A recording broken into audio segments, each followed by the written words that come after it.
Assalamualaikum warahmatullahi wabarakatuh. Perkenalkan, nama saya Rahma Mulyas Arifah dari Prodi Pengembangan Masyarakat Islam kelas 2A dengan NIM 430302000008. Nah, di sini saya membuat video untuk memenuhi tugas ujian akhir semester mata kuliah Al-Qur'an 2 yang diampu oleh Ibu dosen Ina Izatul Muna. Tugasnya adalah membuat soal per materi, yaitu ada 12 bab pada semester 2 ini, lalu ditukarkan kepada teman untuk dijadikan video dalam menjawabnya. Nah, di sini saya mendapat teman yaitu Nazila. Kita sudah bertukar pertanyaan dan menjawabnya, sama-sama menjawabnya dengan sendiri. Nah, itu ada 12 pertanyaan per bab dalam semester 2 ini. Nah, berhubung saya di rumah sendiri dan keluarga saya sedang pergi, saya membuat video ini sendiri dan pertanyaannya saya akan baca sendiri begitu. Karena diperintahnya kan suruh dibacakan oleh orang lain seperti tanya jawab, tapi saya menjelaskannya dengan membaca pertanyaannya sendiri. Pertanyaan yang pertama adalah bisa dijelaskan apakah hadis qudsi. Nah, hadis qudsi disebut juga sebagai hadis ilahiyah atau rabani. Yakni sebuah hadis yang sama halnya seperti hadis Nabi, tetapi di mana keduanya secara substansi atau kandungan maknanya berbeda dari asal sumbernya. Hadis qudsi maknanya bersumber dari Allah Subhanahu wa Ta'ala, sedangkan hadis atau sunnah pada umumnya bersumber dari Nabi sendiri, baik itu lafal maupun maknanya. Yang kedua yaitu sebutkan tujuan mempelajari ulumul Quran. Jawabannya adalah yang pertama, untuk mengetahui secara ihwal kitab Al-Quran sejak dari turunnya wahyu yang pertama kepada Nabi Muhammad SAW sampai keadaan kitab itu hingga sekarang. Yang kedua, untuk dijadikan bantu dalam membaca lafaz ayat-ayat Al-Quran, memahami isi dan kandungannya, menghayati dan mengamalkan aturan-aturan atau hukum ajarannya, serta untuk menyelami rahasia dan hikmah yang disyariatkannya sesuatu peraturan atau hukum dalam kitab itu. Yang ketiga, untuk dijadikan senjata pamungkas guna untuk melawan orang-orang non-muslim yang mengingkari kewahyuan Al-Quran dan membantah tuduhan orang-orang orientalis yang menyatakan tentang sumber-sumber Al-Quran itu dari Nabi Muhammad SAW. Pertanyaan yang ketiga yaitu jelaskan bagaimana penyampaian wahyu kepada Nabi dan Rasul. Jawabannya yaitu dari kandungan Quran surat Asy-Syu'ara ayat 51, yaitu ada 3 cara Allah menyampaikan wahyu kepada Nabi dan Rasulnya. Yang pertama, melalui mimpi yang benar, maksudnya disampaikan kepada Nabi dan Rasulnya tanpa perantara malaikat. Yang kedua, dari balik tabir yang yaitu penyampaiannya wahyu dengan wahyu kepada Nabi dan Rasulnya, juga sifatnya langsung tidak melalui perantara malaikat. Penerima wahyu hanya mendengar kalam ilahi akan tetapi ia tidak dapat melihatnya. Yang ketiga yaitu melalui perantara malaikat seperti malaikat Jibril. Menurut Manna Al-Qotan, ada 2 cara penyampaian wahyu oleh malaikat kepada Rasul. Yang pertama yaitu datang dengan suatu suara seperti suara lonceng, yaitu suara yang amat kuat yang dapat mempengaruhi kesadaran sehingga ia dengan segala kekuatannya siap menerima pengaruh itu. Kedua, malaikat menjelma kepada Rasul sebagai seorang laki-laki.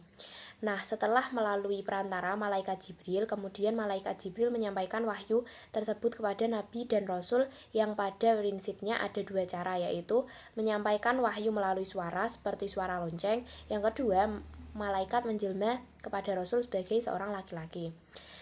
Setelah itu, pertanyaan yang keempat adalah bagaimana perbedaan dan persamaan nuzulul Quran dan Lailatul Qadar? Jawabnya, perbedaan. Nuzulul Quran adalah peristiwa waktu turunnya Al-Quran secara bertahap kepada Nabi Muhammad SAW sebagai penyempurna agama Islam. Sedangkan Lailatul Qadar menjadi waktu diturunkannya Al-Quran secara penuh dari Lauhul Mahfudz ke Baitul Izzah atau langit dunia pada 10 malam terakhir di bulan Ramadan. Nuzulul Quran bisa diperingati pada 10 malam terakhir di bulan Ramadan. Namun ada pula yang berpendapat bahwa Nuzulul Quran diperingati pada 7, 8, dan 21 Ramadan. Sedangkan Lailatul Qadar diketahui datang pada 10 malam terakhir bulan Ramadan yang saat itu terjadi pada malam ke-24. Yang persamaannya adalah Nuzulul Quran dan Lailatul Qadar adalah sama-sama jatuh di bulan Ramadan dan peristiwa tersebut sangatlah mengandung suatu yang baik, yaitu sebagai hari memperingati kejadian bersejarah bagi umat Islam dengan turunnya kitab suci Al-Quran. Pertanyaan kelima yaitu jelaskan pengertian asbabun nuzul menurut Az-Zarqani.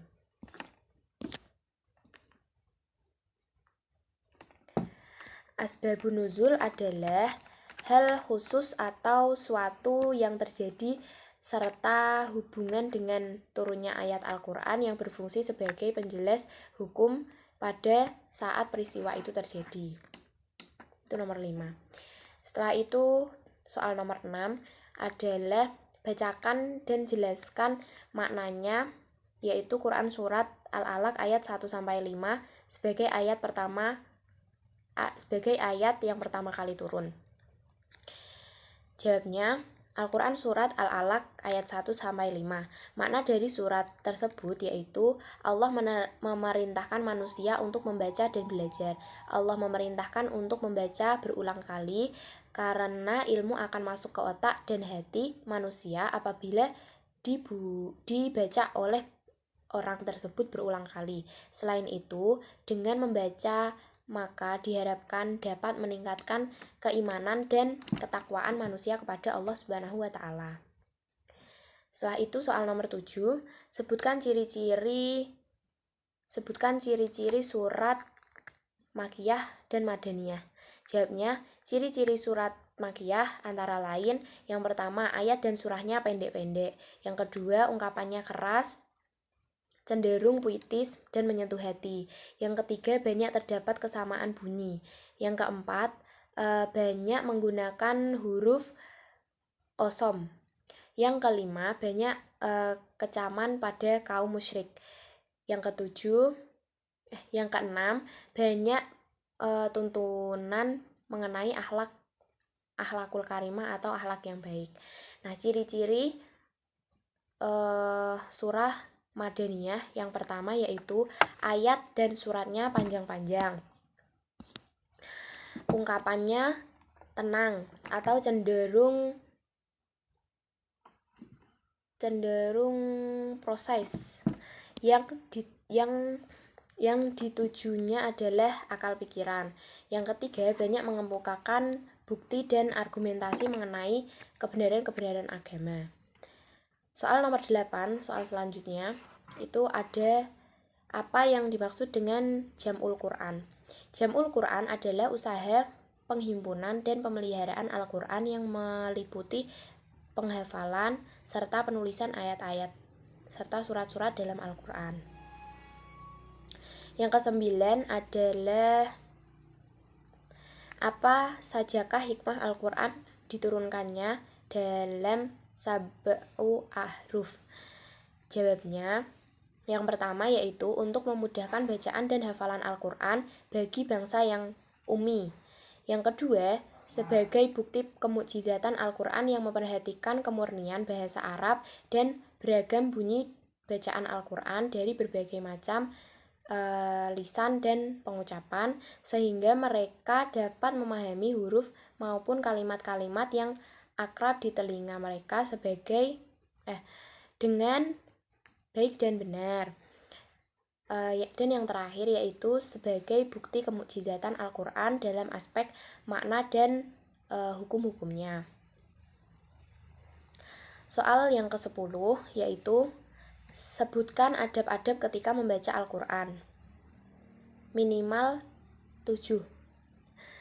Yang pertama yaitu membersihkan mulut dengan bersiwak sebelum membaca Al-Quran. Yang kedua, membaca Al-Quran di tempat yang bersih seperti masjid dan sebagainya atau tempat suci.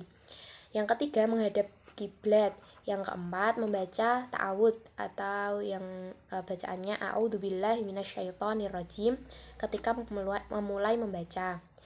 Yang kelima, membaca basmalah Bismillahirrahmanirrahim di permulaan tiap surat kecuali surat At-Taubah. Terus yang keenam itu khusyuk dan teliti pada setiap ayat-ayat yang dibaca. Yang ketujuh, pelan dan tidak tergesa-gesa dalam membaca Al-Quran. Selain itu masih ada banyak lagi ya adab-adab membaca Al-Quran, tapi di sini saya menyebutkan 7 saja. Setelah itu soal nomor 11. Soal nomor 11 yaitu apa makna munasabah menurut Mana Al-Qatan? Ya. Jawabnya adalah munasabah adalah sisi ketertarikan antara beberapa ungkapan dalam satu ayat atau antar ayat pada beberapa ayat atau antar surat di dalam Al-Quran. Soal yang terakhir yaitu yang ke-12 adalah jelaskan pengertian takwil menurut Imam Al-Ghazali dalam kitab Al-Mustafa. Nomor 1, takwil adalah ungkapan tentang pengambilan makna dari lafadz yang bersifat probabilitas yang didukung oleh dalil dan menjadikan arti yang lebih kuat dari makna yang ditujukan oleh lafadz dhohir. Itu tadi pertanyaan dari Mbak Nazila yang sudah saya jawab dan saya jelaskan menurut jawabannya. Apabila ada kurang dalam kata atau pengucapannya, saya mohon maaf. Saya akhiri, wabillahi taufiq wal hidayah. Wassalamualaikum warahmatullahi wabarakatuh.